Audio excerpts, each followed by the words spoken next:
শপথ নিয়ে অ্যাকশন মোডে বিজয়। কল্পতরু সিদ্ধান্ত নিয়ে দিন শুরু নয়া মুখ্যমন্ত্রীর। 200 ইউনিট বিদ্যুৎ ফ্রি সহ গুচ্ছ ঘোষণায় মাস্টার স্ট্রোক থালাপতি। বিদ্যুৎ ফ্রি করার মতো সিদ্ধান্ত নেওয়ার ক্ষমতা সবার নেই। বিজেপি শাসিত রাজ্যগুলিকে কটাক্ষ করে দাবি কংগ্রেসেরও। তামিলনাড়ুর মুখ্যমন্ত্রী হিসেবে শপথ গ্রহণের কয়েক ঘন্টার মধ্যেই নিজের নির্বাচনী প্রতিশ্রুতি পূরণে মাঠে নামলেন তামিলগা ভেত্রী করগম অর্থাৎ টিভিকে প্রধান বিজয়।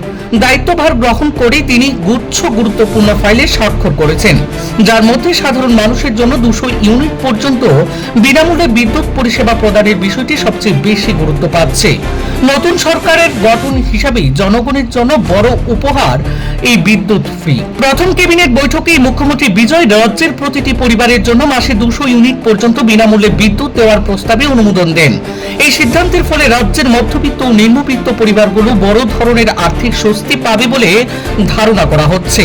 এছাড়াও সরকারের ঘোষণাগুলির মধ্যে রয়েছে যেমন আখ চাষীদের জন্য প্রতি টনে 4500 ন্যূনতম সহায়ক মূল্য, বিশ্বমানের চিকিৎসা পরিষেবা, উন্নত স্বাস্থ্য ব্যবস্থা, 50 লক্ষ নতুন কর্মসংস্থানের লক্ষ্যমাত্রা, ক্ষুদ্র ও মাঝারি শিল্পীর জন্য 5 বছর করমুক্ত বিদ্যুৎ সুবিধা, প্রতিটি পরিবারের জন্য 25 লক্ষ টাকার স্বাস্থ্য বীমা কভারেজ, সকল বাড়িতে পানীয় জলের পাইপলাইন সংযোগ, শিক্ষার্থীদের জন্য 20 লক্ষ টাকা পর্যন্ত সুদমুক্ত ও জামানত মুক্ত শিক্ষা ঋণ, ড্রাগস মুক্ত তামিলনাড়ু গড়তে কঠোর অভিযান, 5 একরেরও কম জমির মালিক কৃষকদের সম্পূর্ণ ঋণ মুকুব, 60 বছরের কম বয়সী নারী গৃহকর্ত্রীদের মাসিক 2500 সহায়তা, বছরে 6টি বিনামূল্যে এলপিজি সিলিন্ডার, বেকার ডিপ্লোমাধারীদের জন্য মাসিক 2500 সহায়তা, 29 বছরের বেশি বয়সী বেকার স্নাতকদের জন্য 4000 বেকার ভাতা, মহিলাদের স্বনির্ভর গোষ্ঠীর জন্য সুদবিহীন ঋণ, বিবাহ সহায়তায় এক স্বর্ণের সার্বভৌম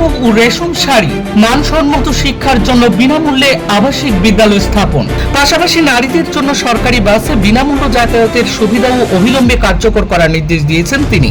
বিজয় স্পষ্ট জানিয়েছেন তার সরকার হবে জনগণের সরকার এবং নির্বাচনী প্রতিশ্রুতিগুলো পর্যায়ক্রমে বাস্তবায়ন করা হবে। এদিকে থালাপতি বিজয়ের এই ব্যতিক্রমী সিদ্ধান্তর পরেই কংগ্রেসের পক্ষ থেকে দাবি করা হয় বিজেপি শাসিত অনেক রাজ্য রয়েছে গোটা দেশে, কিন্তু উত্তর পূর্বের অসমীয় ক্ষমতাশীল হিমন্ত বিশ্ব শর্মার সরকার, কিন্তু জনহিতে কল্পতরু এমন সিদ্ধান্ত নেওয়ার মতো সিদ্ধান্ত নেওয়ার ক্ষমতা সবার নেই। ঠিক এমনটাই মন্তব্য করে বিজেপিকে কটাক্ষ করতেও ছাড়েনি কংগ্রেস। মুখ্যমন্ত্রী হিসাবে দায়িত্ব গ্রহণের প্রথম দিনেই একাধিক জনমুখী সিদ্ধান্ত নিয়ে স্পষ্ট রাজনৈতিক বার্তা দিলেন বিজয়।